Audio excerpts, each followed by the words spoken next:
누나, 그들이 날 잡으러 와. 살려줘. 전화 너머로 들려온 동생의 마지막 절규. 병원 중환자실, 온몸에 멍이 들고 왼팔이 부러진 채 누워있는 동생. 민준의 손을 잡은 하진의 눈에서 차가운 눈물이 흐른다.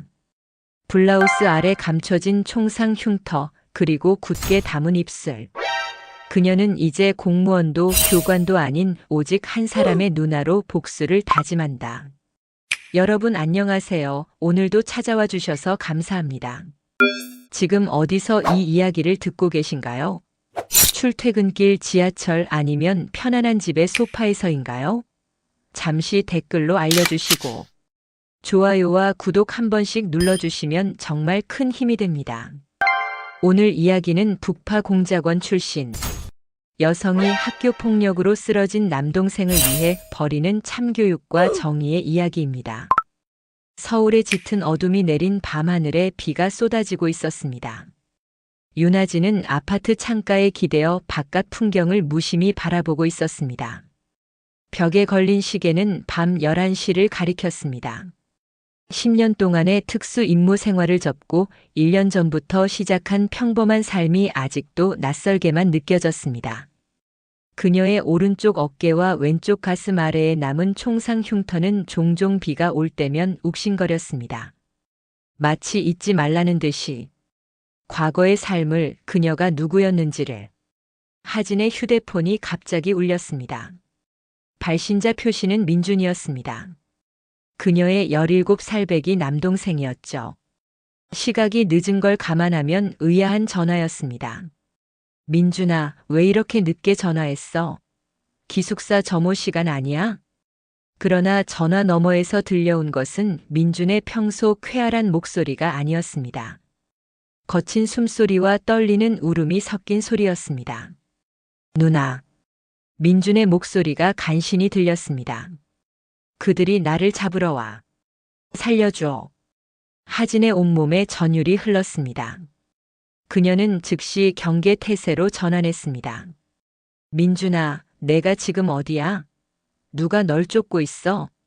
옥상. 태극학교 기숙사 옥상. 그들이 올라오고 있어. 누나, 내가 못할 짓을 했나 봐. 그들의 비밀을 알아버렸어. 움직이지 마. 내가 지금 바로 갈게. 시간을 벌어, 알았지? 그때 전화 너머로 문이 부서지는 소리가 들렸고 민준의 비명소리가 이어졌습니다. 그리고 전화는 끊겼습니다. 하진은 침착하게 움직였습니다. 옷장에서 검은색 재킷을 꺼내 입고 서랍에서 작은 금속 상자를 꺼냈습니다. 그 안에는 평범한 시민이라면 가지고 있을 수 없는 것들이 있었습니다. 소형 추적 장치, 섬광 포금기, 그리고 허가되지 않은 소형 권총. 그녀는 잠시 망설였지만 결국 그것들을 주머니에 넣었습니다. 민준의 목소리에서 느껴진 공포는 보통 일이 아니었습니다. 하진은 너무나 잘 알고 있었습니다. 사람이 죽음의 공포를 느낄 때 나오는 그 음색을. 비바람을 뚫고 오토바이를 타고 달리면서 하진은 민준과의 기억을 떠올렸습니다. 누나가 대체 무슨 일을 하는지 알 수 있을까? 15살이던 민준이 물었었습니다. 그날도 하진은 한 달 만에 집에 돌아와 있었습니다.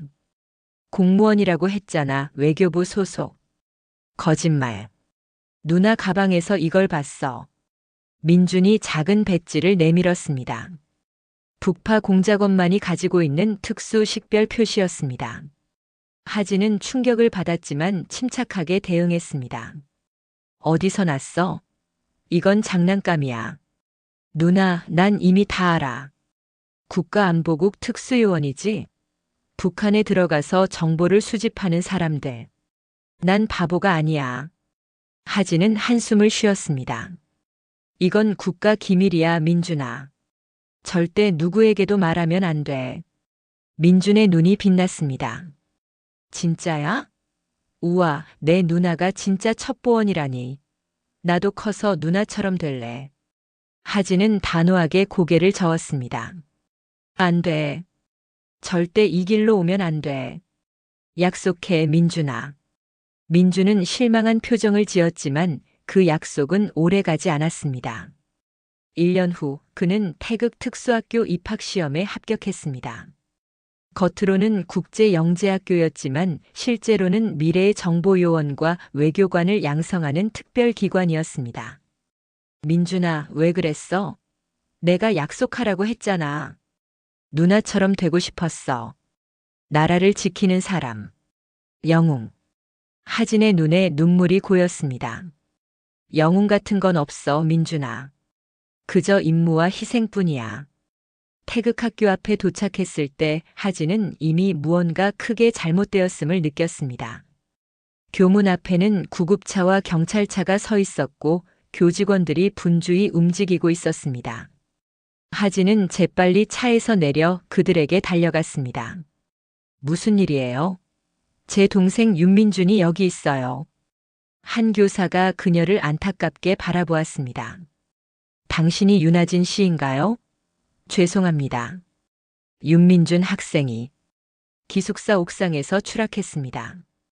지금 세브란스 병원으로 이송 중입니다. 하진의 세계가 무너져 내렸습니다. 그녀는 즉시 병원으로 향했습니다.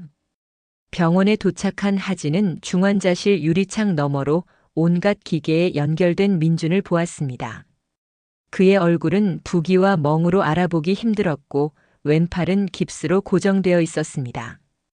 담당 의사 김태연이 하진에게 다가왔습니다. 윤하진 씨, 동생분의 상태가 상당히 위중합니다. 추락으로 인한 다발성 골절과 내상이 있습니다. 특히 머리 부상이 심각해서 현재 혼수 상태에 있습니다.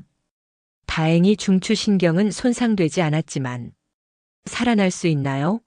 하진이 떨리는 목소리로 물었습니다. 최선을 다하고 있습니다.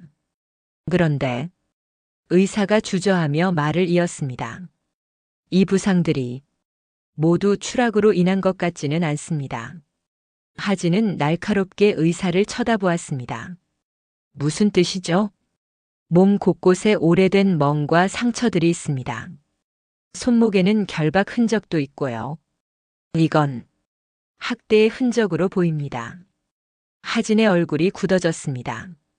그녀는 민준의 소지품을 확인하고 싶다고 요청했습니다. 민준의 가방과 휴대폰을 건네받은 하진은 조용한 병원 로비 구석에 앉아 그것들을 살펴보기 시작했습니다.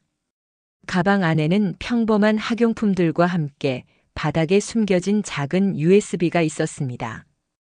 그러나 더 충격적인 것은 민준의 휴대폰이었습니다. 삭제된 메시지함을 복구했을 때 하진은 충격적인 내용들을 발견했습니다. 열등생은 살 가치가 없다.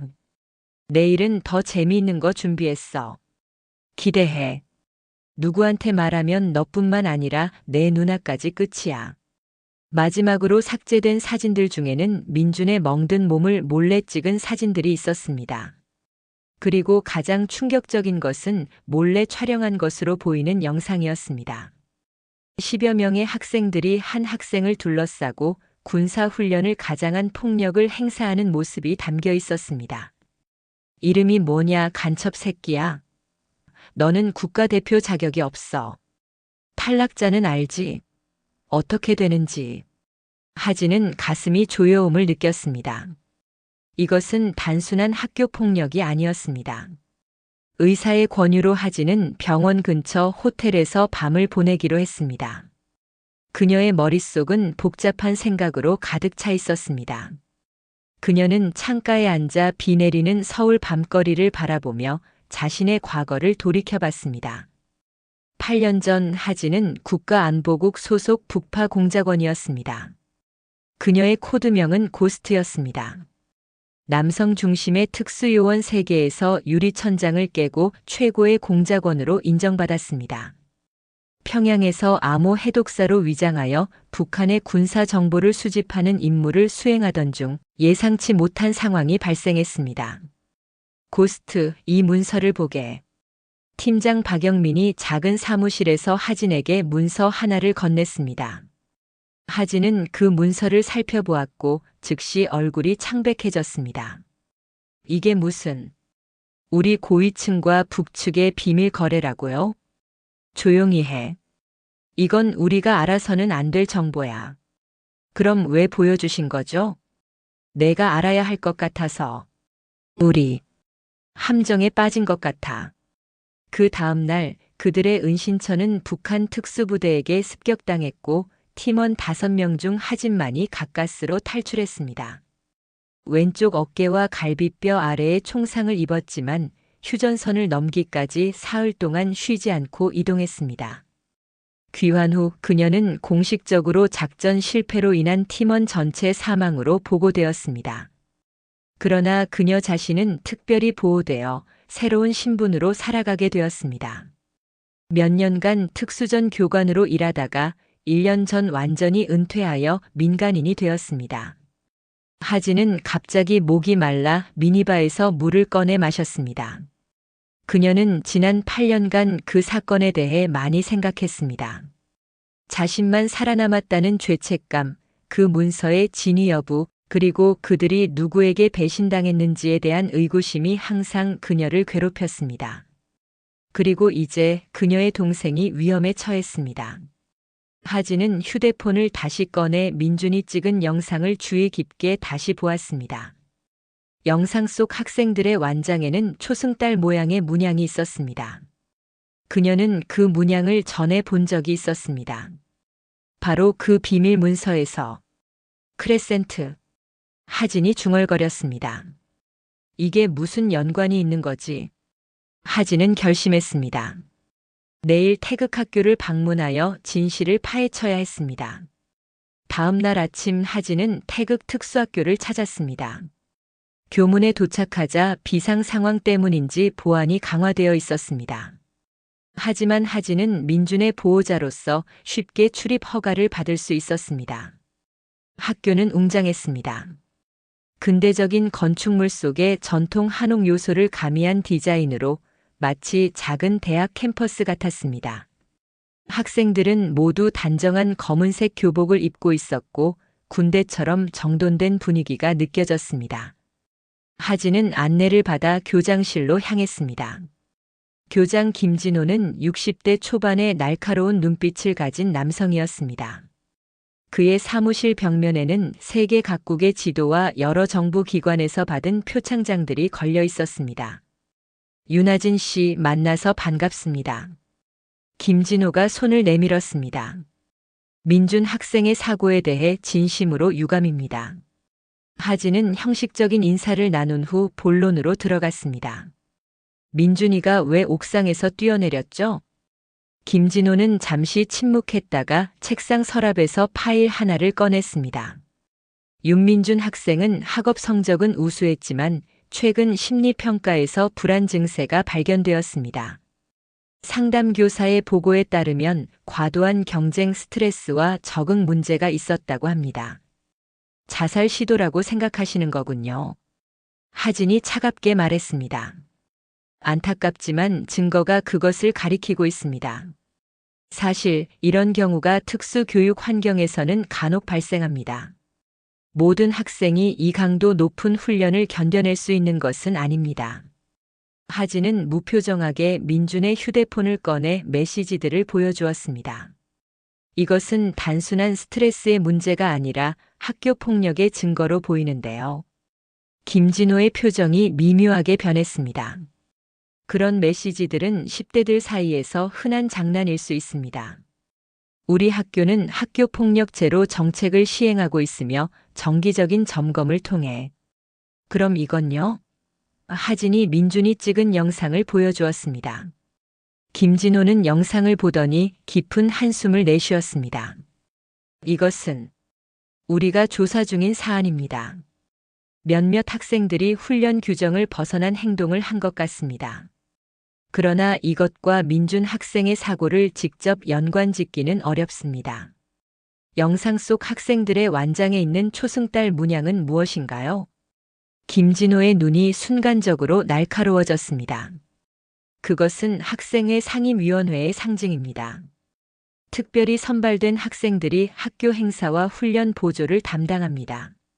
하진은 이 설명이 진실과 거리가 멀다는 것을 직감했습니다. 그러나 지금은 더 많은 정보를 수집할 때였습니다. 민준의 소지품을 찾으러 왔습니다. 그리고 기숙사 방도 확인하고 싶습니다. 물론입니다. 윤 선생님께서 안내해 드릴 겁니다.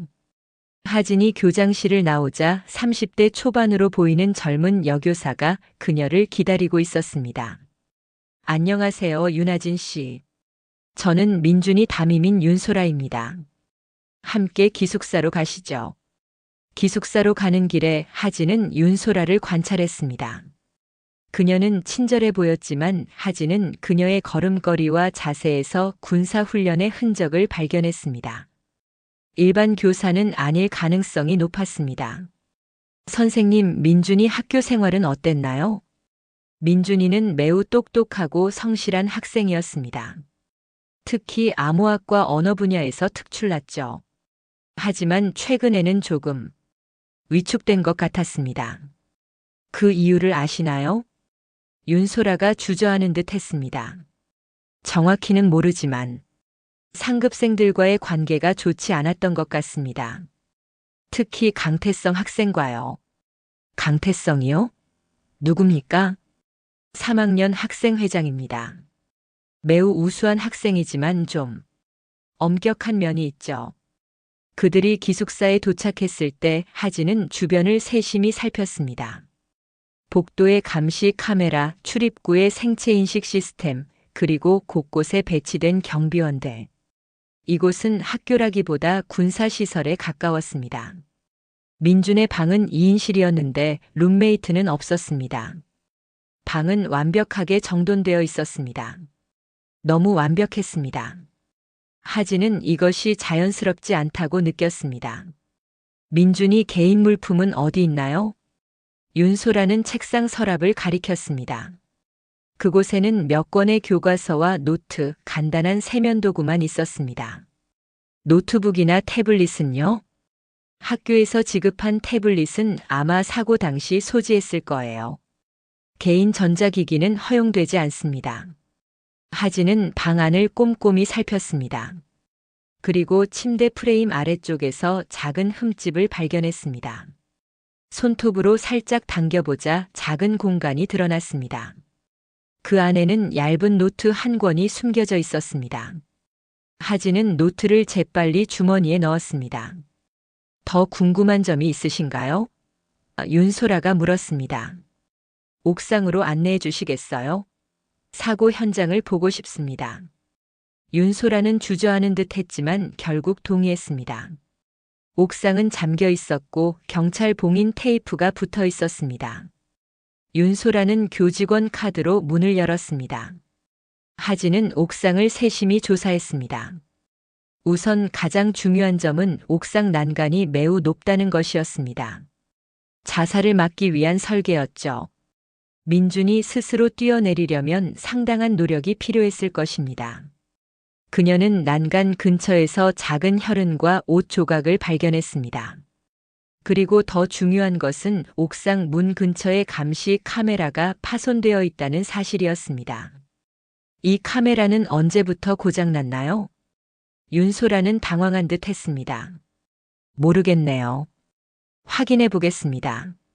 하진은 눈에 띄지 않게 혈흔 샘플을 채취했습니다. 그리고 옥상 구석에 버려진 담배꽁초 몇 개도 집어 작은 증거 봉투에 넣었습니다. 학교를 떠나기 전 하진은 민준이 담임이 아닌 다른 교사들도 만나보려 했지만 갑자기 학교 비상벨이 울리기 시작했습니다. 죄송합니다, 하진 씨. 이건 훈련 알람입니다.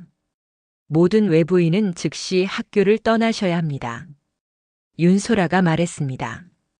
하진은 어쩔 수 없이 학교를 떠났지만 교문을 나서는 순간 한 학생이 그녀와 부딪혔습니다. 죄송합니다.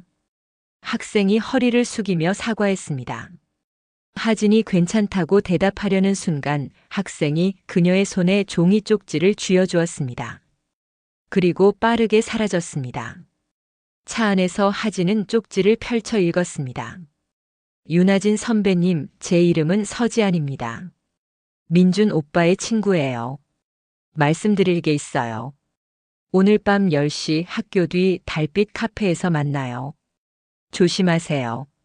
하진은 우선 병원으로 돌아가 민준의 상태를 확인했습니다.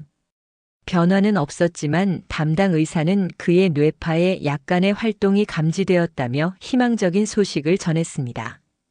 병원을 나와 조용한 카페에 앉은 하진은 민준의 숨겨진 노트를 검토했습니다. 노트에는 암호화된 메모들이 가득했습니다. 하진은 특수 훈련을 받은 경험 덕분에 암호를 해독할 수 있었습니다. 민준의 메모는 충격적인 내용들이었습니다. 9월 15일 오늘 우연히 크레센트 멤버들의 비밀 미팅을 목격했다. 그들은 군사 훈련을 넘어선 무언가를 계획하고 있다. 9월 20일 교관실 컴퓨터를 몰래 확인했다.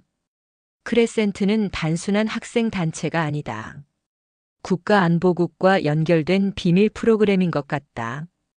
9월 25일 강태성이 나를 수상하게 여기기 시작했다.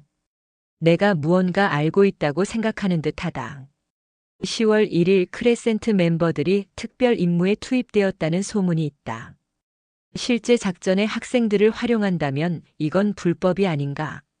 10월 5일 누나에게 알려야 할지 고민 중이다. 하지만 그녀를 위험에 빠뜨리고 싶지 않다. 마지막 메모는 어제 날짜였습니다. 10월 10일 결정적 증거를 찾았다. USB에 복사해 두었다. 이건 단순한 학교 폭력이 아니라 국가적 음모다. 누나에게 연락해야 한다. 하진은 가슴이 조여오는 것을 느꼈습니다. 민준이 위험에 처한 것은 단순한 학교 폭력 때문이 아니었습니다. 그는 무언가 위험한 비밀을 발견한 것이었습니다. 저녁이 되자 하진은 서지안과의 만남을 위해 달빛 카페로 향했습니다. 그곳은 학교에서 멀지 않은 조용한 카페였습니다. 하진은 일부러 일찍 도착하여 주변을 살폈습니다. 미행이나 감시의 흔적은 없었습니다. 정확히 10시에 서지안이 나타났습니다. 그녀는 16살 정도로 보이는 날씬한 소녀였습니다. 긴장한 표정으로 주변을 살피며 하진이 앉아있는 구석 테이블로 다가왔습니다. 윤하진 선배님. 지안이 조용히 말했습니다. 만나서 영광입니다. 민준 오빠가 항상 선배님 이야기를 많이 했어요. 서지안 학생, 민준에 대해 뭘 알고 있죠? 지안은 주변을 다시 한번 확인하고는 작은 목소리로 말했습니다. 민준 오빠가 사고를 당한 건 자살이 아니에요. 그를 옥상으로 데려간 건 크레센트 멤버들이었어요. 하진의 눈이 날카로워졌습니다. 크레센트에 대해 더 자세히 말해줄 수 있나요? 지안은 깊은 숨을 들이마셨습니다. 크레센트는 태극학교 내 비밀 엘리트 조직이에요. 매년 각 학년에서 가장 우수한 학생 3명씩 총 9명으로 구성됩니다. 그들은 특별 훈련을 받고 특권을 누리죠. 하지만 최근 몇 년간 그들의 활동이 달라졌어요. 어떻게 달라졌죠? 그들은 더 이상 단순한 학생 리더가 아니에요. 실제 비밀 임무를 수행하고 있어요. 국내외에서요. 처음에는 단순한 정보 수집이었지만 이제는 지안이 말을 멈추고 떨리는 목소리로 계속했습니다. 이제는 폭력적인 임무도 수행한다고 해요. 그걸 어떻게 알았죠? 저도 크레센트 후보였어요. 하지만 마지막 테스트에서 탈락했죠. 제가 살아있는 표적을 공격하길 거부했거든요. 하진은 충격을 감추지 못했습니다. 살아있는 표적이라고요? 무슨 뜻이죠? 최종 테스트는 북한 탈북자 중 이중 스파이로 의심되는 사람을 신문하는 거였어요. 실제 사람을요. 저는 거부했고 곧바로 탈락했죠. 민준 오빠도 같은 테스트에서 거부했을 거예요. 그리고 그 후로 괴롭힘이 시작됐어요. 하진은 이 모든 것이 자신의 과거와 어떻게 연결되는지 궁금해졌습니다. 지안, 크레센트 리더는 누구죠? 강태성이라는 학생인가요? 지안이 고개를 끄덕였습니다. 네, 그는 올해 리더예요. 하지만 진짜 권력은 교장 선생님과 몇몇 교관들에게 있어요. 특히 류 교관이요. 류 교관이요? 류정환 교관이요. 전직 특수부대 출신이라고 알려져 있어요. 그는 크레센트의 실질적인 지휘관이에요. 하진의 머릿속에 갑자기 기억이 스쳐 지나갔습니다. 류정환. 8년 전 북한에서의 임무 때 본부에서 그들을 지원했던 작전 책임자 이름이었습니다. 지안, 민준이 크레센트에 대해 무슨 정보를 발견했는지 알아요? 지안이 주변을 다시 살피고는 작은 목소리로 말했습니다. 민준 오빠가 교관실 컴퓨터에서 파일들을 복사했어요. 그 파일에는 크레센트가 수행한 불법 작전 기록이 있대요. 국내 정치인 감시, 해외에서의 은밀한 작전들. 심지어 암살 훈련까지요. 그 파일은 어디 있죠? 민준 오빠가 USB에 복사했다고 했어요. 아마 그의 소지품 중에 있을 거예요. 하진은 병원에서 받은 민준의 소지품 중에 USB가 있었다는 것을 기억했습니다. 하지만 그것을 확인하기 전에 갑자기 카페 창밖에서 검은 교복을 입은 학생들이 보였습니다. 지안, 누구에게 우리 만남에 대해 말했어요? 지안의 얼굴이 창백해졌습니다. 아무에게도 말하지 않았어요. 맹세해요. 하진은 즉시 경계 태세를 갖추었습니다. 그녀는 지안의 손을 잡고 카페 뒷문을 통해 나갔습니다. 그들이 뒷골목으로 나오자마자 검은 교복을 입은 세 학생이 그들 앞에 나타났습니다. 윤하진 선배님 그리고 서지안. 밤늦게 이런 곳에서 만나다니 흥미롭네요. 완장의 초승달 문양이 있는 학생이 앞으로 나섰습니다. 키가 크고 날카로운 눈매를 가진 청년이었습니다. 강태성이군요. 하진이 차분하게 말했습니다. 역시 전설의 고스트 윤하진이시군요. 꽤 유명하시더군요. 우리 세계에서는. 태성이 비웃듯 말했습니다. 하진은 지안을 자신의 뒤로 숨기며 경계 태세를 유지했습니다. 뭘 원하나요? 단순합니다. 서지안을 데려가고 선배님께는 이 일에 개입하지 말라는 경고를 드리러 왔습니다. 그럴 수 없어요. 태성의 표정이 차가워졌습니다. 선배님, 조언 하나 드릴게요. 이 일에 개입하지 마세요. 선배님의 과거도 깨끗하지 않잖아요. 평양에서의 작전 실패, 동료들의 죽음. 그 모든 것이 다시 조사될 수도 있어요. 하진은 충격을 받았지만 표정을 감추었습니다. 그녀의 비밀 임무에 대한 정보는 극소수만 알고 있었습니다. 내 과거를 어떻게 알지? 하진이 차갑게 물었습니다. 태성이 웃었습니다. 우리는 모든 것을 알고 있습니다. 고스트. 선배님이 발견한 그 비밀 문서들도요. 그리고 선배님의 동생도 같은 문서를 발견했죠. 유전인가요? 아니면 그저 운이 나쁜 건가요? 하진은 이제 모든 것이 연결된다고 느꼈습니다. 8년 전 자신이 발견한 문서와 민준이 발견한 USB의 내용 사이에 연관성이 있었습니다. 태성이 손짓하자 다른 두 학생이 서지안을 향해 다가왔습니다. 서지안, 너는 우리와 함께 가야 해. 학교 규정 위반으로 징계를 받게 될 거야.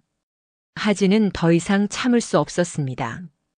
그녀는 재빠르게 움직여 태성의 팔을 잡아 벽에 밀쳤습니다. 학생들을 위협하는 건 여기까지야. 태성은 고통을 느끼면서도 비웃었습니다. 정말요? 선배님, 우리가 얼마나 훈련받았는지 모르시나요? 그 순간 하진은 등 뒤에서 움직임을 감지했습니다. 그녀는 반사적으로 몸을 비켜섰고 한 학생의 발차기가 빗나갔습니다. 오랜 특수 훈련 경험으로 하진은 3명의 학생을 상대하는 것이 어렵지 않았습니다. 그러나 그들이 단순한 학생이 아니라는 것도 곧 알게 되었습니다. 그들의 움직임은 전문 요원 수준이었습니다. 짧은 교전 끝에 하진은 3 학생 모두를 제압했습니다. 태성이 바닥에 쓰러진 채로 그녀를 노려보았습니다. 이건 끝이 아닙니다, 선배님. 당신은 이미 표적이 되었어요. 우리는 언제든 당신을 찾아낼 수 있습니다. 하진은 지안의 손을 잡고 골목을 빠져나왔습니다. 그들은 하진의 차로 달려가 재빨리 그곳을 떠났습니다. 선배님, 어떻게 저들을 그렇게 쉽게 제압하셨어요? 지안이 놀란 목소리로 물었습니다. 긴 이야기야. 하진이 간단히 대답했습니다. 지안, 넌 이제 안전한 곳으로 가야 해. 저들이 널 가만두지 않을 거야. 하지만 어디로 가죠? 집으로 가면 바로 찾을 거예요. 하진은 잠시 생각했습니다. 내 지인 중에 신뢰할 수 있는 사람이 있어. 당분간 그곳에 머물러. 하진은 과거 북파 공작원 시절 동료였던 박준혁에게 연락했습니다. 그는 현재 사설 보안 회사를 운영하고 있었고 은신처를 제공할 수 있었습니다. 지안을 안전하게 보낸 후 하진은 병원으로 돌아가 민준의 상태를 다시 확인했습니다. 그리고 그녀는 민준의 소지품에서 찾은 USB를 자세히 조사하기로 결심했습니다. 하진은 안전한 장소에서 USB의 내용을 확인했습니다.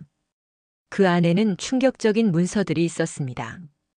크레센트 프로젝트라는 제목의 파일에는 태극 학교와 국가안보국의 비밀 협력 계획이 담겨 있었습니다. 문서에 따르면 크레센트는 10년 전 시작된 초특수 요원 양성 프로그램이었습니다. 법적 규제와 윤리적 한계를 벗어난 작전을 수행할 수 있는 그림자 요원을 키우는 것이 목적이었습니다. 더 충격적인 것은 최근 이 프로그램이 새벽별 작전이라는 이름의 계획을 위해 확장되고 있다는 사실이었습니다. 그 내용은 암호화되어 있어 완전히 해독할 수 없었지만 하진은 남북 밀거래, 고위층 거래, 이중 스파이 등의 키워드를 발견했습니다. 이것은 분명 8년 전 하진이 북한에서 발견한 그 문서와 연관이 있었습니다. 남북한 고위층 간의 비밀 거래, 그리고 그것을 수행하기 위한 이중 스파이들의 활동. 그리고 가장 충격적인 발견은 문서 말미에 첨부된 사진이었습니다. 그것은 8년 전 하진의 북한 임무 팀원들의 사진이었습니다. 그 옆에는 제거 완료 표시가 있었고 하진의 사진만이 실패, 재시도 필요라고 표시되어 있었습니다. 하진은 등골이 오싹해지는 느낌을 받았습니다. 그녀의 임무는 처음부터 함정이었습니다. 그들은 하진과 그녀의 팀이 그 비밀 문서를 발견하도록 의도적으로 노출시켰고 그 후 모두를 제거하려 했던 것입니다. 그리고 이제 민준이 같은 비밀을 발견했고 같은 운명에 처할 위험에 놓여 있었습니다. 하진은 이 모든 정보를 누구에게 믿고 전할 수 있을지 고민했습니다. 경찰? 그들이 이런 국가 안보 문제에 개입할 권한이 있을까요? 언론? 그들이 이 정도의 폭발적인 내용을 다룰 수 있을까요? 그녀가 고민하고 있을 때 그녀의 휴대폰이 울렸습니다. 발신자 표시는 병원이었습니다. 윤하진 씨, 큰일 났습니다. 누군가 민준 환자의 병실에 침입했어요. 지금 의식이 악화되고 있습니다. 하진은 즉시 병원으로 달려갔습니다. 도착했을 때 의사들이 민준의 병실에서 응급처치를 하고 있었습니다. 무슨 일이에요? 하진이 다급하게 물었습니다. 누군가 정맥 주사에 이상한 물질을 주입한 것 같아요. 독성 반응을 보이고 있습니다. 하진은 병실 CCTV를 확인해달라고 요청했습니다. 영상에는 태극학교 교복을 입은 학생이 간호사로 위장해 민준의 주사에 무언가를 주입하는 모습이 찍혀 있었습니다. 하진의 전화가 다시 울렸습니다. 이번에는 비공개 번호였습니다. 윤하진 씨, 교장입니다. 유감스럽게도 당신 동생이 또 사고를 당했군요. 이제 이해하셨나요? 이 일에 개입하면 더 나쁜 일이 일어날 겁니다.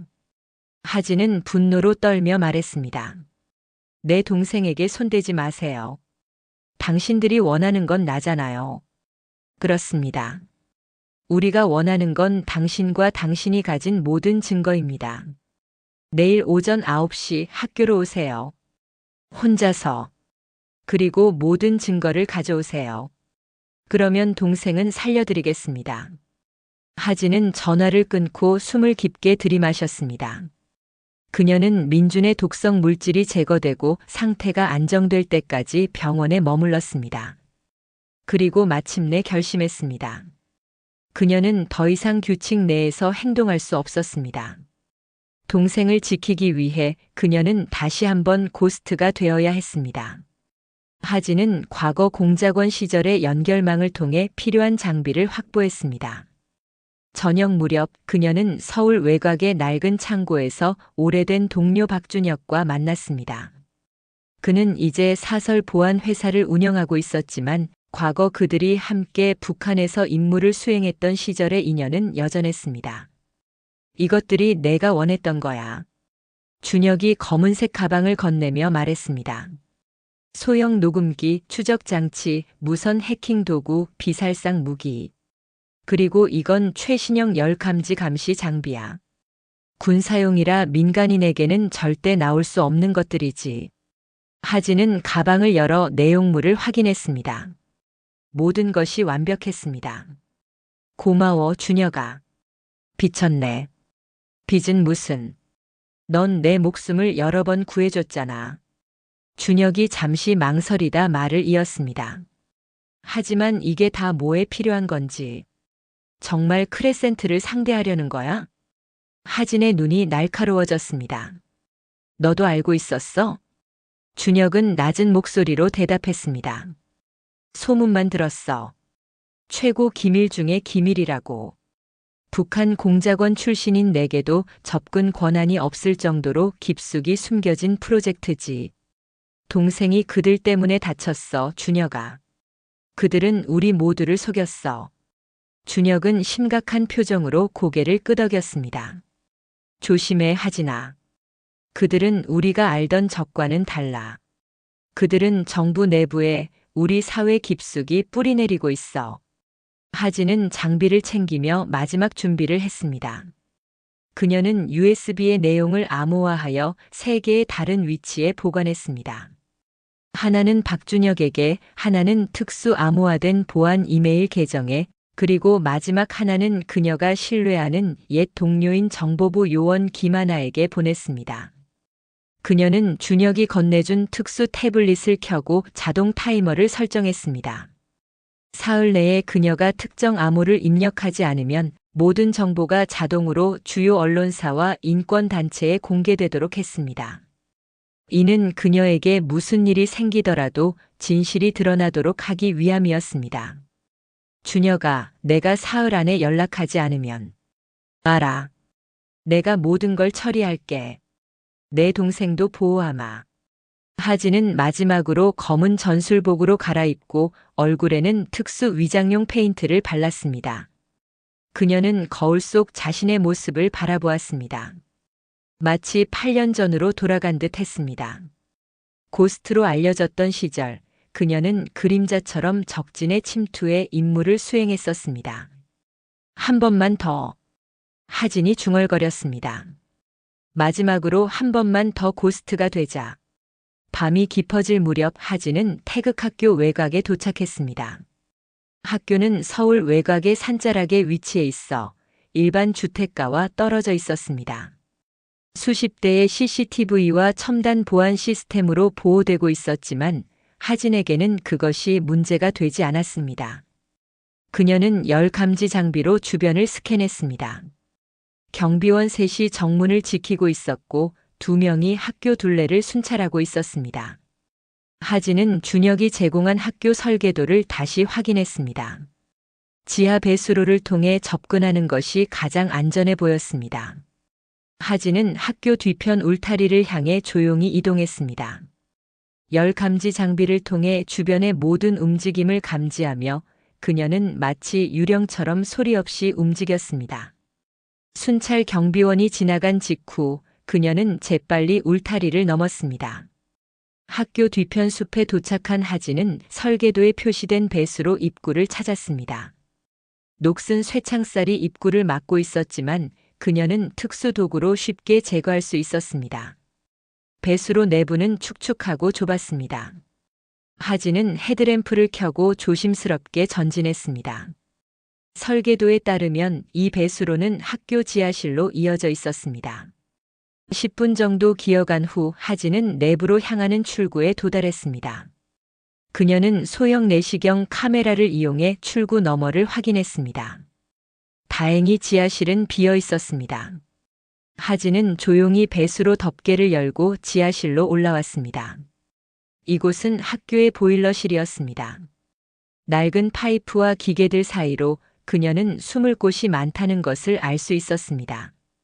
준혁이 제공한 학교 내부 감시 시스템 해킹 도구를 꺼냈습니다. 하진은 근처 전기 패널을 열고 장치를 연결했습니다. 이 장치는 특정 구역의 CCTV에 루프 영상을 전송해 그녀가 감지되지 않도록 해줄 것입니다. 루프 설정 완료. 하진이 작은 태블릿을 확인하며 중얼거렸습니다. 30분 동안 1층과 2층 복도 카메라가 무력화됐어. 이제 그녀는 자유롭게 학교 내부를 이동할 수 있었습니다. 하지만 여전히 인적 감시는 피해야 했습니다. 하진은 조심스럽게 지하실 문을 열고 복도로 나섰습니다. 학교는 밤중이라 대부분의 조명이 꺼져 있었습니다. 하진은 벽에 바짝 붙어 이동하며 모서리마다 신중하게 주변을 살폈습니다. 그녀의 첫 번째 목표는 류정환 교관의 사무실이었습니다. 철저한 사전 조사 덕분에 하진은 류정환의 사무실이 2층 동쪽 끝에 있다는 것을 알고 있었습니다. 그녀는 계단을 통해 조용히 2층으로 올라갔습니다. 복도를 지나던 중 순간 발자국 소리가 들렸습니다. 하진은 재빨리 근처 교실 문을 열고 안으로 숨었습니다. 문 틈새로 밖을 살피자 한 경비원이 손전등을 들고 복도를 지나가고 있었습니다. 그녀는 숨을 죽이고 기다렸습니다. 경비원이 지나간 후 하진은 다시 복도로 나섰습니다. 이번에는 더 조심스럽게 움직였습니다. 류정환의 사무실에 도착했을 때 그녀는 문에 디지털 잠금 장치가 설치되어 있는 것을 발견했습니다. 하진은 가방에서 소형 해킹 장치를 꺼냈습니다.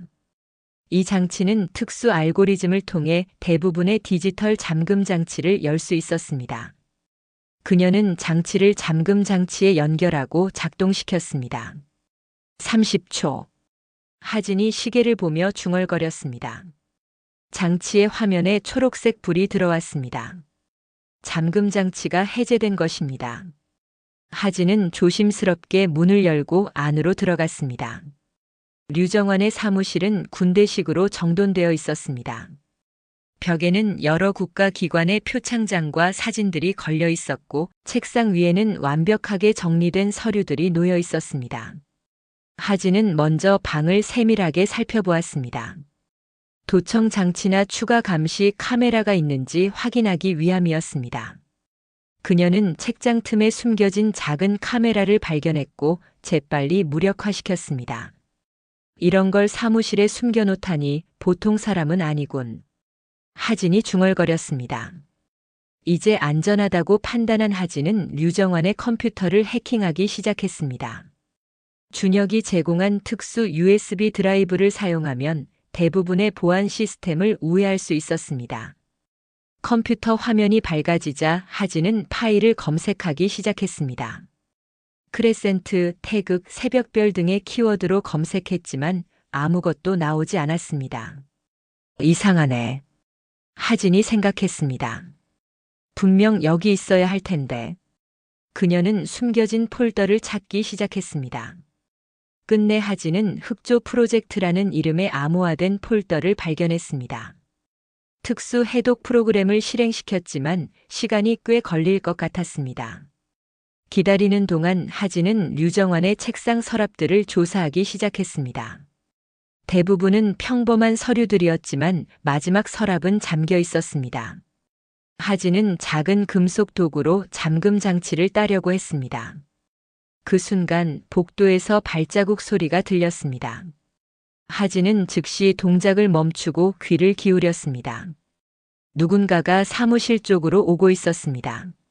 하진은 재빨리 컴퓨터의 화면을 끄고 책상 밑으로 숨었습니다. 발자국 소리가 점점 가까워졌고 마침내 사무실 문 앞에서 멈췄습니다. 문 손잡이가 돌아갔지만 하진이 안에서 잠가둔 상태였기 때문에 열리지 않았습니다. 밖에서 누군가가 열쇠로 문을 열려고 시도하는 소리가 들렸습니다. 하진은 긴장된 순간을 버텨냈습니다. 몇 초 후 밖에서 한숨 소리가 들렸고 발자국 소리는 다시 멀어졌습니다. 안도의 한숨을 내쉰 하진은 다시 작업을 이어갔습니다. 마침내 서랍 잠금 장치가 열렸고 그 안에는 오래된 파일 폴더 하나가 있었습니다. 고스트 작전. 하진이 폴더에 적힌 제목을 작은 소리로 읽었습니다. 그녀의 코드명이었습니다. 폴더를 열자 충격적인 내용이 그녀를 기다리고 있었습니다. 그것은 8년 전 하진의 북한 임무에 관한 모든 정보였습니다. 임무 계획, 팀원 정보, 그리고 함정이었다는 증거.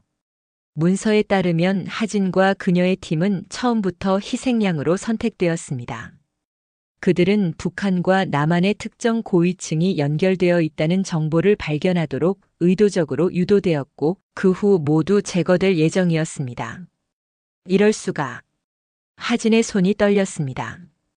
그때 컴퓨터 화면이 깜빡였습니다. 해독 프로그램이 성공적으로 흑조 프로젝트 폴더를 열었습니다. 하진은 재빨리 컴퓨터로 돌아가 내용을 확인했습니다. 그곳에는 더 충격적인 정보들이 담겨 있었습니다. 크레센트는 단순한 학생 조직이 아니라 새벽별 작전이라는 대규모 계획의 일부였습니다. 남북한 고위층의 비밀 협약에 따라 특정 인물들을 제거하고 새로운 통합 정부를 수립하는 계획이었습니다. 더 놀라운 것은 민준이 태극학교에 입학한 것도 우연이 아니라는 사실이었습니다. 문서에 따르면 그들은 의도적으로 민준을 선발했고 그를 통해 하진을 감시하고 있었던 것입니다. 하진이 과거의 기억을 되찾고 진실을 알게 될 경우를 대비한 보험 정책이었습니다. 하진은 모든 파일을 USB 드라이브에 복사하기 시작했습니다. 그녀의 손은 여전히 분노와 충격으로 떨리고 있었습니다. 복사가 완료되기를 기다리는 동안 하진은 어두운 교실에서 희미한 빛이 새어나오는 것을 발견했습니다. 조심스럽게 사무실을 나와 그쪽으로 향했습니다. 복도를 조용히 이동하던 중 하진은 소리가 나는 교실로 다가갔습니다. 문틈 사이로 안을 들여다보니 강태성과 몇몇 크레센트 멤버들이 모여 있었습니다. 그들은 무언가 심각한 대화를 나누고 있었습니다. 새벽별 작전은 예정대로 진행됩니다. 우리의 역할은 목표물을 감시하고 필요시 제거하는 것입니다. 태성이 말했습니다. 하지만 그건 너무 위험하지 않아? 우린 아직 학생이야. 다른 학생이 불안해하며 물었습니다. 우린 학생이 아니야. 우린 크레센트야. 국가의 필요에 따라 행동하는 특수 요원이지. 태성이 차갑게 대답했습니다. 이번 임무가 성공하면 우리는 정식 요원으로 인정받게 될 거야. 한 여학생이 말했습니다. 하지만 윤하진이 학교에 와서 조사하고 있어. 그녀가 진실을 알아내면. 태성이 차갑게 웃었습니다. 걱정 마. 우리에겐 그녀의 아킬레스건이 있어. 그녀의 동생 민준이 있으니까. 다른 학생이 물었습니다. 정말 그녀를 막을 수 있을까? 들리는 바로는 그녀는 전설적인 요원이었다던데. 괜찮아, 태성이 자신만만하게 말했습니다. 우리도 그녀만큼 훈련받았어. 게다가 새벽별 작전이 내일 시작돼. 그때면 이미 늦을 거야.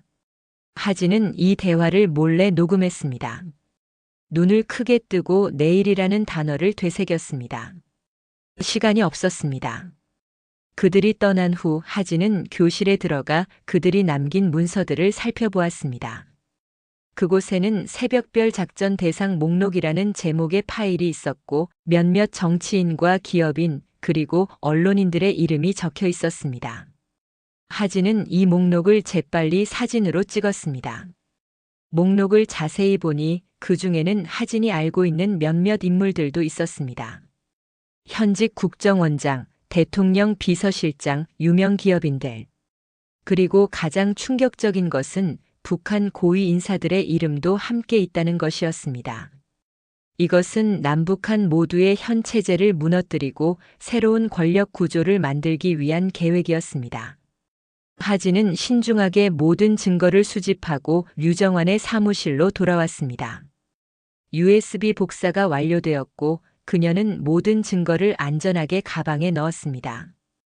이어서 그녀는 교장실로 향했습니다. 태극학교의 궁극적인 책임자인 김진호 교장이 이 모든 일에 얼마나 관여하고 있는지 확인하고 싶었습니다. 교장실의 보안은 류정환의 사무실보다 더 엄격했습니다.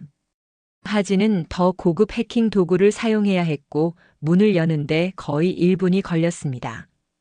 교장실 내부는 럭셔리했습니다. 고급 가구들과 예술 작품들로 꾸며져 있었고 넓은 창문에서는 서울 전경이 내려다 보였습니다. 하진은 먼저 교장의 컴퓨터를 확인했습니다만 놀랍게도 완전히 비어 있었습니다. 모든 파일과 프로그램이 삭제된 상태였습니다. 이상하네. 하진이 중얼거렸습니다. 그녀는 교장실을 더 자세히 살폈고 벽에 걸린 그림 뒤에 숨겨진 금고를 발견했습니다. 그러나 금고를 열기 위한 도구는 가지고 있지 않았습니다. 하진은 다른 방법을 찾아야 했습니다.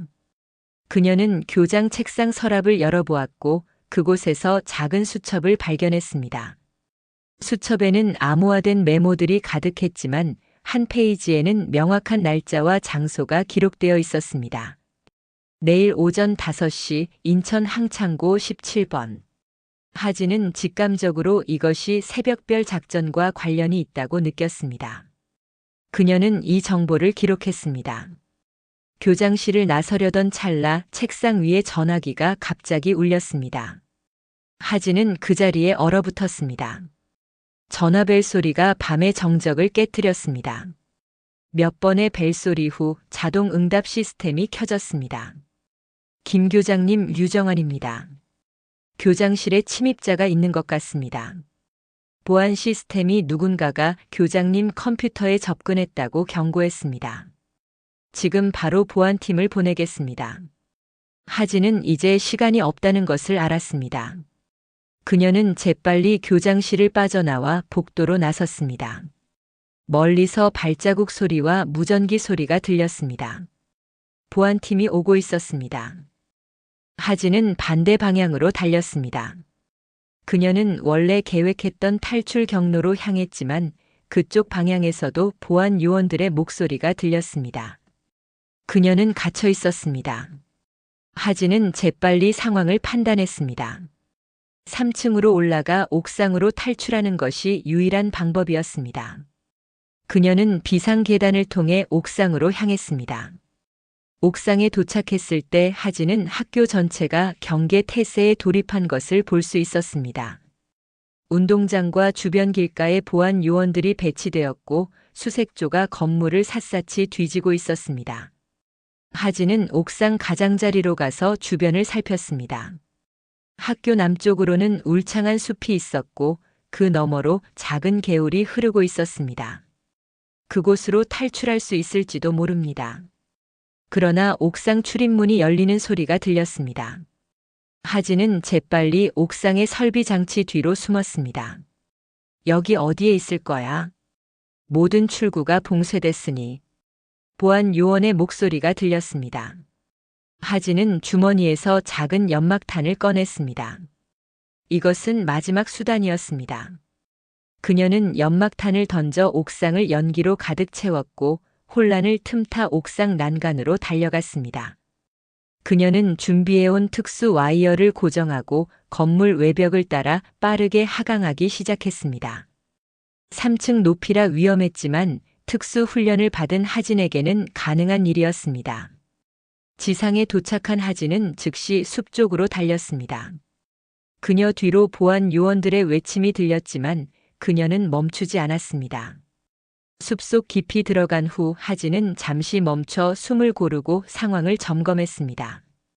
그녀는 모든 증거를 안전하게 가지고 있었고 다행히 부상도 없었습니다. 그러나 그녀가 알아낸 정보들은 충격적이었습니다. 태극학교와 크레센트는 단순한 학교 폭력 집단이 아니라 국가적 차원의 비밀 작전의 일부였습니다. 그리고 그 작전은 내일 시작될 예정이었습니다. 하진은 계속해서 숲을 통과해 학교에서 멀어졌습니다. 그녀의 머릿속은 다음 행동 계획으로 바쁘게 돌아가고 있었습니다. 그녀는 이 정보를 누구에게 믿고 전할 수 있을지, 어떻게 민준을 보호할 수 있을지, 그리고 어떻게 새벽별 작전을 막을 수 있을지 고민했습니다. 학교에서 충분히 멀어진 후 하진은 준혁에게 연락했습니다. 준혁아, 나야. 상황이 생각보다 훨씬 심각해. 새벽별 작전이라는 게 있어. 내일 시작될 예정이야. 새벽별 작전? 처음 듣는 이름인데. 남북한 통합 비밀 공작이야. 특정 인물들을 제거하고 새로운 권력 구조를 만들려는 계획이야. 준혁아, 우리가 막아야 해. 알았어. 어디서 만날까? 하진은 안전한 만남 장소를 알려주고 전화를 끊었습니다. 그녀는 숲을 빠져나와 미리 준비해둔 오토바이로 향했습니다. 그러나 오토바이가 있던 장소에 도착했을 때 하진은 충격적인 광경을 마주했습니다. 오토바이는 사라졌고 그 자리에는 쪽지 한 장이 놓여 있었습니다. 윤하진, 당신이 생각한 것보다 우리는 항상 한 발 앞서 있습니다. 크레센트. 하진은 주변을 경계하며 살폈습니다. 그들이 그녀의 계획을 미리 알고 있었다는 것은 내부 정보원이 있다는 뜻이었습니다. 하지만 누구일까? 그때 그녀의 귀에 익숙한 엔진 소리가 들렸습니다. 그녀의 오토바이가 아니라 더 강력한 오토바이 소리였습니다. 그리고 그 소리는 점점 가까워지고 있었습니다.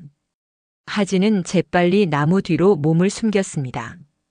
곧 한 대의 검은 오토바이가 나타났고 그 위에는 검은 헬멧을 쓴 라이더가 타고 있었습니다. 라이더가 오토바이를 멈추고 헬멧을 벗었습니다. 하진은 놀라움을 감추지 못했습니다. 김하나. 그녀의 과거 동료 중 하나였던 김하나가 미소 지었습니다. 오랜만이야, 하진아. 내가 도와주러 왔어. 하진은 혼란스러웠습니다. 어떻게 여기 있는 거야? 내가 연락한 적도 없는데. 준혁이가 연락했어. 내가 크레센트를 조사하고 있다고. 그래서 내가 뒤를 밟았지. 하진은 여전히 경계를 풀지 않았습니다. 준혁이 연락했다고? 그는 어떻게 알았지? 내가 처음 말한 건 방금 전인데. 하나의 표정이 미묘하게 변했습니다. 아, 그건. 하진은 그제서야 모든 것을 이해했습니다. 내부 정보원, 그것은 바로 준혁이었습니다. 준혁이 크레센트의 일원이었구나. 하나는 천천히 고개를 끄덕였습니다. 하진아, 내가 이해해야 해. 우린 모두 더 큰 목적을 위해 일하고 있어. 새벽별 작전은 우리나라의 미래를 위한 거야. 하진은 뒤로 물러섰습니다. 너도 그들 편이었어? 하나는 손을 뻗었습니다. 하진아, 우리와 함께해. 내 재능은 소중해. 우리는 내가 필요해. 하진은 단호하게 고개를 저었습니다. 난 결코 무고한 사람들을 해치는 일에 가담하지 않아. 하나의 표정이 차가워졌습니다. 그럼 선택권이 없겠네. 하나가 재킷 안에서 무언가를 꺼내려 할 때 하진은 이미 행동으로 옮기고 있었습니다. 그녀는 주머니에서 작은 장치를 꺼냈습니다. 섬광 포금기였습니다. 강렬한 빛과 소음이 숲속을 가득 채웠고 하나는 일시적으로 시각과 청각을 잃었습니다. 하진은 혼란을 틈타 하나의 오토바이를 탈취했습니다. 하진은 오토바이를 타고 도시로 향했습니다. 그녀는 이제 계획을 수정해야 했습니다. 준혁과 하나가 배신자라면 그녀가 믿을 수 있는 사람은 거의 없었습니다. 그녀는 마지막 희망으로 옛 상관인 강민석 부장을 떠올렸습니다. 그가 여전히 신뢰할 수 있는 사람인지는 알 수 없었지만 다른 선택지가 없었습니다. 자정이 넘은 시각 하진은 강민석의 개인 사무실이 있는 건물에 도착했습니다. 그곳은 한강 근처의 고급 오피스 빌딩이었습니다. 하진이 사무실에 도착했을 때 강민석은 이미 누군가와 대화 중이었습니다. 그녀는 조심스럽게 문 밖에서 대화를 엿들었습니다. 모든 준비가 완료되었습니다, 부장님. 새벽별 작전은 예정대로 진행될 것입니다. 낯선 남성의 목소리가 들렸습니다. 좋아. 그리고 윤아진은 강민석이 물었습니다. 아직 잡지 못했습니다. 하지만 그녀가 가진 증거는 제한적입니다. 큰 위협이 되지는 않을 겁니다. 방심하지 마. 그녀는 예상보다 위험해. 무슨 수를 써서라도 오늘 밤 그녀를 찾아. 하진은 충격에 빠졌습니다. 강민석도 새벽별 작전의 일원이었습니다. 이제 정말로 그녀는 혼자였습니다. 그러나 그 순간 그녀의 전화가 진동했습니다. 병원에서 온 전화였습니다. 윤아진 씨? 정말 다행입니다. 중요한 소식이 있습니다. 윤민준 환자가 의식을 되찾았습니다. 하진은 믿을 수 없다는 표정을 지었습니다. 민준이 깨어났다니 이것은 기적이었습니다.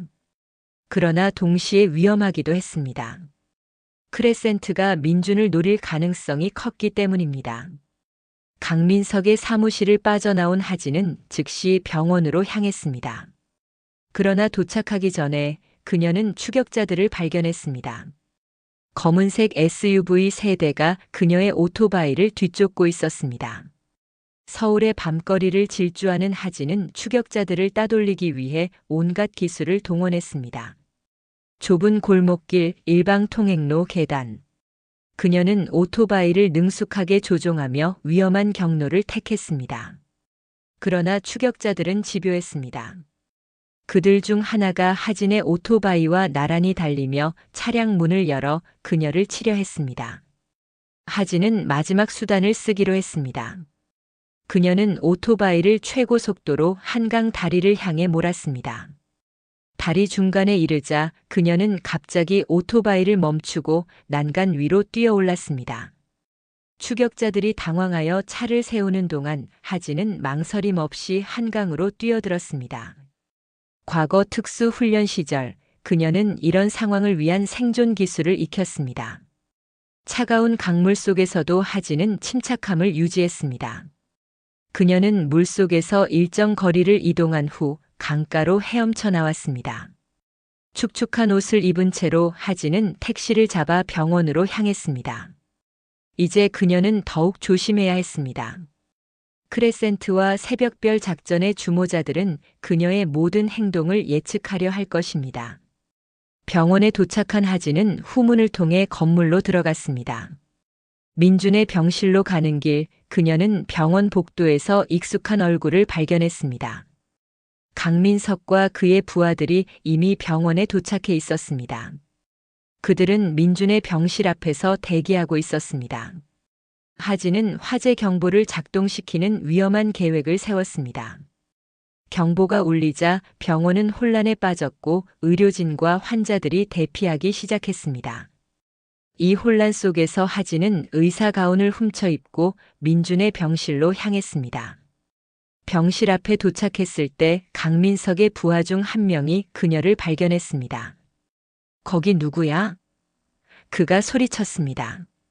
하진은 더 이상 숨을 수 없다는 것을 깨달았습니다. 그녀는 마지막 선택을 해야 했습니다. 싸울 것인가, 항복할 것인가. 그 순간 강민석이 직접 나타났습니다. 윤아진 여기 있었군. 하진은 방어 자세를 취했습니다. 부장님 모든 걸 알아버렸어요. 새벽별 작전, 크레센트, 그리고 당신의 역할까지.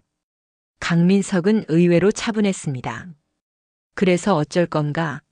이미 모든 출구는 봉쇄됐어. 넌 이길 수 없어, 하진아. 바로 그때 병원 경보가 멈추고 스피커에서 알림이 나왔습니다. 이것은 훈련입니다. 모든 직원과 환자들은 정상 활동을 재개하세요. 하진의 계획이 실패한 것이었습니다. 강민석이 다가왔습니다. 모든 증거를 내놓게. 이 일은 국가 차원에서 조용히 처리될 문제야. 하진은 고개를 저었습니다. 안 됩니다. 그들이 민준을 해쳤어요. 그리고 이건 단순한 국가안보 문제가 아닙니다. 아이들이 이용당하고 있어요. 강민석의 표정이 어두워졌습니다. 그래서 내가 8년 전에도 버려졌던 거야. 항상 원칙만 따르니까. 하진은 그제서야 모든 것을 이해했습니다. 강민석도 이 비밀 조직의 일원이었던 것입니다. 부장님도 함께했던 거군요. 세상은 내가 생각하는 것처럼 단순하지 않아, 하진아. 때로는 더 큰 선을 위해 일부 희생이 필요한 법이야. 하진은 결연한 표정으로 말했습니다. 아이들의 희생으로 이루어진 선이라면 그건 결코 선이 아닙니다. 그 순간 하진의 전화가 울렸습니다. 병원이었습니다. 윤하진 씨, 믿기 어려운 소식입니다. 민준 환자가 의식을 되찾았습니다. 하진의 눈에 희망이 빛났습니다. 그녀는 강민석을 마주보며 말했습니다. 저는 가겠습니다, 부장님. 제 동생이 깨어났어요. 하진의 눈에 희망이 빛났습니다. 그녀는 강민석을 마주보며 말했습니다. 저는 가겠습니다, 부장님. 제 동생이 깨어났어요. 강민석과 그의 부하들이 하진을 막으려 했지만 그 순간 예상치 못한 일이 벌어졌습니다. 경찰 사이렌 소리가 들렸고 여러 대의 경찰차가 그들을 향해 달려오고 있었습니다. 대체 무슨? 강민석이 당황하며 말했습니다. 지안이 의미심장한 미소를 지었습니다. 제가 모든 증거를 경찰에 보냈어요, 선배님. 민준 오빠의 부탁대로요. 하진은 놀랐습니다. 민준의 부탁? 그가 의식이 없었잖아. 지안은 설명했습니다. 민준 오빠는 사고 전에 저에게 USB 복사본을 맡겼어요. 그리고 만약 그에게 무슨 일이 생기면 어떻게 해야 할지 지시했죠. 하진은 혼란스러웠지만 경찰의 도착으로 강민석과 그의 부하들은 잠시 물러설 수밖에 없었습니다. 하진은 그 혼란을 틈타 지안과 함께 병원으로 향했습니다. 민준의 병실에 도착했을 때 그는 약하게 미소 짓고 있었습니다. 누나, 내가 봤어. 전부. 하진은 눈물을 참으며 동생의 손을 잡았습니다. 민준아, 정말 다행이야. 내가 봤다는 건 무슨 말이야? 민준이 약한 목소리로 설명했습니다. 나는 모든 것을 알고 있었어. 크레센트가 뭔지, 누나가 왜 표적이 됐는지, 내가 왜 태극학교에 들어가게 됐는지. 하진은 놀라움을 감추지 못했습니다. 너 알고 있었어? 처음엔 몰랐어. 하지만 점점 이상한 점을 발견하기 시작했지. 그래서 조사를 시작했고 모든 것을 알게 됐어. 민주는 자신이 태극학교의 비밀 데이터베이스에 접근했다가 발각되었고 그들이 자신을 해치기 전에 모든 증거를 복사해 숨겼다고 말했습니다. 그가 옥상에서 추락한 것은 자살 시도가 아니라 크레센트 멤버들의 공격을 피하다 벌어진 사고였던 것입니다. 나는 지안에게 USB 복사본을 맡겼어. 그리고 내가 의식을 잃더라도 일주일 후에 모든 증거를 공개하라고 지시했지. 하진은 민준을 자랑스럽게 바라보았습니다. 너 정말 똑똑하구나. 민준이 미소 지었습니다. 누나를 닮았나 보지. 그 순간 병실 문이 열리고 여러 명의 무장 경찰이 들어왔습니다. 그들 뒤에는 국가정보원 배지를 단 여성이 서 있었습니다. 윤하진 씨, 윤민준 군. 저는 국가정보원 특별수사팀장 서지영입니다. 두 분의 안전을 보장하러 왔습니다. 하진은 경계했습니다. 어떻게 믿을 수 있죠? 서지영은 하진에게 익숙한 이름의 코드명을 말했습니다. 저는 미스트 작전의 생존자입니다. 8년 전 당신과 같은 팀에 있었죠, 고스트. 하진은 믿을 수 없다는 표정을 지었습니다. 하지만 모두 사망했다고. 당신은 누구죠? 저는 당시 통신 담당이었던 이미경입니다. 저도 당신처럼 가까스로 탈출했고 다른 신분으로 살아왔습니다. 그리고 이 음모의 진실을 파헤치기 위해 국정원 내부에서 비밀리에 수사해왔습니다. 하진은 혼란스러웠지만 이미경이 알려준 세부 사항들은 오직 당시 팀원만이 알 수 있는 것들이었습니다. 이미경, 정말 너였어? 네, 하진 언니. 언니가 혼자가 아니었다는 걸 알려주고 싶었어요. 이미경은 설명을 이어갔습니다. 우리는 몇 달 전부터 새벽별 작전에 대한 정보를 입수하고 비밀리에 수사해 왔습니다. 그리고 마침내 충분한 증거를 확보했습니다. 지금 이 순간 전국에서 크레센트 관련자들을 체포하는 작전이 진행 중입니다. 그때 병실 텔레비전에서 속보가 나왔습니다. 태극학교 관계자들과 국가안보국 고위 인사들의 대대적인 체포 소식이었습니다. 국가 전복 음모, 남북 비밀 공작, 미성년자 불법 동원 등의 키워드가 화면을 가득 채웠습니다. 하진은 안도의 한숨을 내쉬었습니다. 그러나 그녀의 직감은 여전히 무언가 잘못되었다고 경고하고 있었습니다. 서지영 팀장님, 한 가지 묻고 싶은 게 있습니다. 새벽별 작전의 진짜 목적은 무엇인가요? 서지영의 표정이 어두워졌습니다. 남북한 고위층 간의 비밀 통합 계획이었습니다. 하지만 단순한 평화 통일이 아니라 양측의 기득권 세력이 권력을 유지한 채 통합하는 계획이었죠. 그 과정에서 많은 무고한 사람들이 장애물로 제거될 예정이었습니다. 하진이 고개를 끄덕였습니다. 그래서 그들이 어린 학생들을 훈련시켰군요. 법적 책임이 적은 미성년자들을. 맞습니다. 이것은 단순한 학교 폭력이 아니라 국가적 차원의 범죄였습니다. 그리고 이제 모든 것이 끝났습니다. 그러나 그 순간 하진은 지안의 표정이 미묘하게 변하는 것을 눈치챘습니다. 그녀는 병실 구석에 서서 손을 주머니에 넣은 채 긴장한 모습이었습니다. 하진은 즉시 경계했습니다. 지안, 괜찮아? 지안은 갑자기 주머니에서 작은 권총을 꺼냈습니다. 그리고 서지영을 향해 겨눴습니다. 움직이지 마세요. 모두가 충격에 빠졌습니다. 경찰들이 반사적으로 무기를 꺼내려 했지만 지안이 소리쳤습니다. 그러지 마세요. 이건 독가스 주사기예요. 쏘면 이 방 안에 모두가 죽습니다. 하진은 믿을 수 없다는 표정으로 지안을 바라보았습니다. 지안, 너는 누구야? 지안의 눈에 차가운 빛이 돌았습니다. 저는 크레센트 마지막 세대입니다. 우리는 이런 상황에 대비해 훈련받았어요. 서지영이 침착하게 물었습니다. 무엇을 원하나요? 간단해요. 모든 체포를 중단하고 증거를 파기하세요. 그렇지 않으면 지안이 민준을 향해 무기를 겨누었습니다. 하진은 침착하게 말했습니다. 지안, 잘 생각해봐. 내가 지금 하려는 일은 윤하진 선배님, 당신은 우리를 이해하지 못해요. 우리는 단순한 학생이 아니에요. 우리는 더 큰 목적을 위해 훈련받았어요. 새로운 통일 한국을 위해. 하진은 천천히 지안에게 다가갔습니다. 나도 알아, 지안아. 나도 한때 그런 믿음으로 살았어.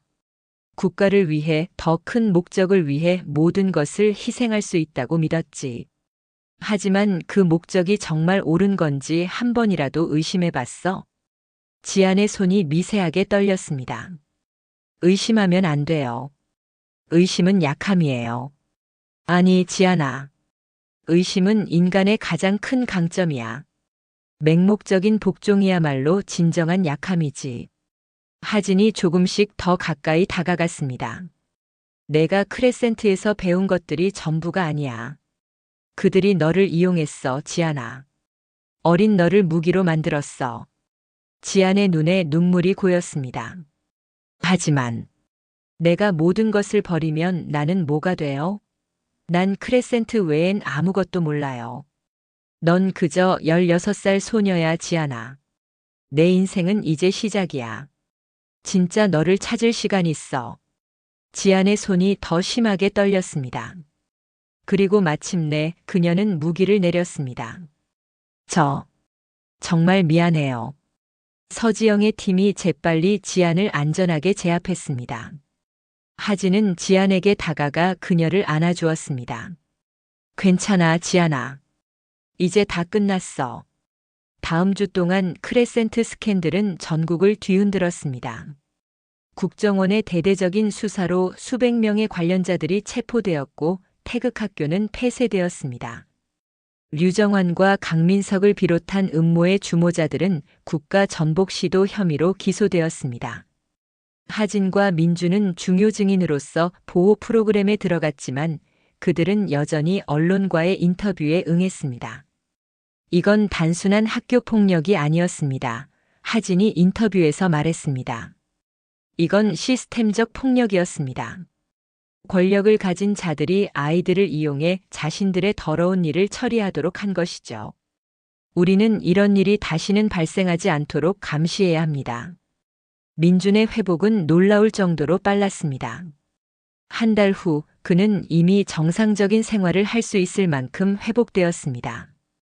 그는 새로운 고등학교에 전학했고 평범한 학생으로서의 삶을 시작했습니다. 하진은 국정원 특별수사팀의 제안을 받아 학교 폭력과 아동 착취를 전문으로 다루는 특별수사관이 되었습니다. 그녀의 경험과 기술은 이제 약자들을 보호하는 데 쓰이게 되었습니다. 크레센트의 피해자였던 학생들을 위한 지원 프로그램도 마련되었습니다. 지안을 포함한 많은 학생들이 심리치료와 교육 지원을 받았습니다. 지안은 특별히 하진의 보호 아래 새로운 삶을 시작했습니다. 하진과 이미경은 8년 전 희생된 동료들을 위한 추모식을 열었습니다. 그들의 희생이 마침내 정의로운 결과를 가져왔다는 사실에 두 사람은 위안을 찾았습니다. 1년 후 하진과 민주는 크레센트의 아이들이라는 지원단체를 설립했습니다.